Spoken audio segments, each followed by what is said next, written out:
Only the disciplined in life are truly free. Those that are undisciplined will be a slave to their moods and to their passions. That is a quote that I heard by Iliad Pikoji. I don't want to mispronounce that. And the dude's a gangster, bro. So I've been running a lot lately. And last week I clocked in 14 miles at about a 10 to 11 minute pace. And then I found this guy. He's a marathon runner, and he's the first human in history to run a 26.2 mile marathon in under 2 hours.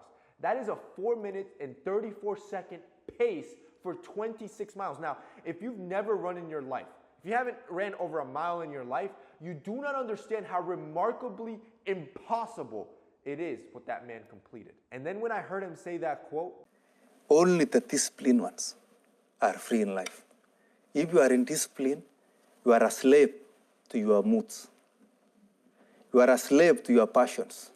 It just makes me realize that excellence in every realm that humans function in, that they play in, whether it's business, whether it's athleticism, whether it's your personal health, it requires delayed gratification. Whatever you want to achieve, you're going to have to put to the side whatever your brain is telling you it wants to do, which is hard, right? What you want to do is be on TikTok, sleep in, etc. After doing that one hard part, you're going to have to take it a step further, and then you're going to have to do the hard thing you do not want to do when there is no motivation whatsoever. And that is even harder. Weak men, they can't do either of those things. And this is what happens. If you force yourself to do those two things constantly and repeatedly, in the absence of motivation, you will callous your mind, similar to how you callous your hands. Every time you grab the barbell, your hands get calloused. And at first, 2 plates or 225, you would give out, right? You couldn't do it. You would break at that point. Now, the more you callous your hands, the more you callous your muscles, now you're repping that thing out like it's no problem. And that's why you should reject weakness at all costs as a man. And you know, I'll tell you, this is a good sign. If you don't know if you're a weak man, I'll tell you if you're a weak man right now. You know you will reach peak weakness once you start blaming everything and anything other than you. Genetics, where you were born, you're not rich, your skin tone color, you don't, whatever, this, that. Once you start blaming women, this, that, the other, that's when you know you're making excuses. So, if you want to be a strong man, let's start rejecting some weak men habits. For example, cheap sex. Cheap sex, it's no different than pornography addiction, right? It's no different than an OnlyFans addiction, or than a webcam addiction, or than a prostitute addiction. Right? There is no connection to that other individual. It's cheap, it's fast, it has no value, and it's super time consuming with zero return. Yes, the first couple times you go to bed with a new woman, it's going to be thrilling, it's going to be exciting. But every other time after that, there will be diminishing returns. And after a while, you're going to get no return. There's no actual return in the real world. Like you're not getting paid anything from this. You're not building anything that's worth of value to you or to society or to your family whatsoever. It is pure vanity. It is pure weakness. Why? Because you're giving into your animalistic nature. And our animalistic nature is always alive. But once you start listening to your weak brain, right? What does your brain want to do? It wants to sleep with everybody and anything. That is the weak route to take. 2. Reject overconsumption. I want you to understand something. There are whole classroom courses and Ivy League institutions, the highest levels of education, teaching new tech leaders how to build addicting applications. Are you hearing what I'm saying? They are studying this stuff. You are a lab rat, a literal guinea pig. That's what they see. See, you're not alone being addicted on TikTok, on YouTube. It is normal. There's a reason why these are multi-billion-dollar companies. And there's a reason why there goes so much study into this.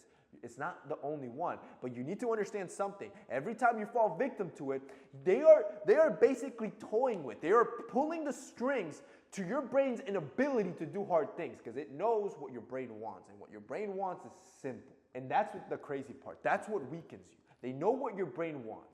They know how weak your brain is, and you take the weak road. That's what weakens you as a man. You waste hours on these devices. Check your screen time right now. I dare you.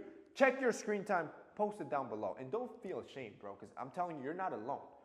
I guarantee you it's over 6 hours. Close to 8 hours for some of you. And after all that time swiping, I guarantee you feel guilty. You get out of bed and you think, man, I feel tired. I feel lethargic. I didn't do anything with today.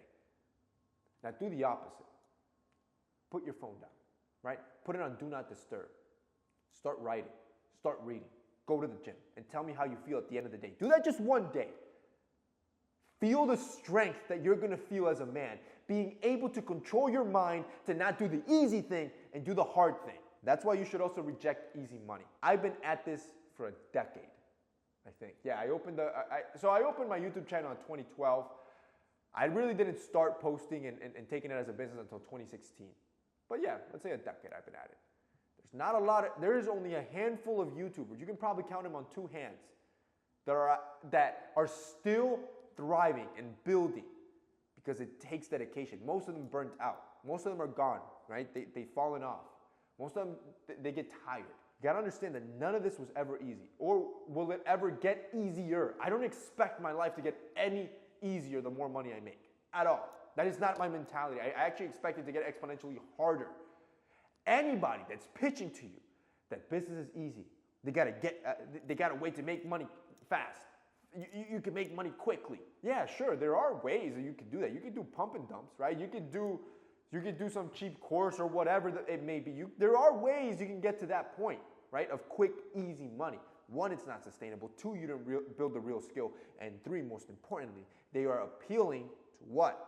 The weak brain. Remember, your weak brain wants to take the path of least resistance. Always. Why? Because it needs to conserve energy. It's thinking, I need to protect the body. I need to conserve energy. So what is my quickest way to get as rich as possible? And that is why those get-rich-quick schemes always and will always work. But here's the problem. You will lose money. The chances of you being successful are almost none. And then if you remotely are, it'll never be sustainable. It'll never be for a decade or 2 decades or 5 decades. You won't build generational money that you can live off because you didn't build a skill. That's why you should also reject being fat or too skinny, because that was me. I was the opposite. I was the walking stick, a tall dude that couldn't put on any muscle. And guess what I did? I was weak. I used to say, oh, it's my metabolism. Oh, but I eat so much. No, I didn't. No, I didn't, bro. It wasn't until I was like 21, 22 that I got with a trainer and he said, you got to eat more.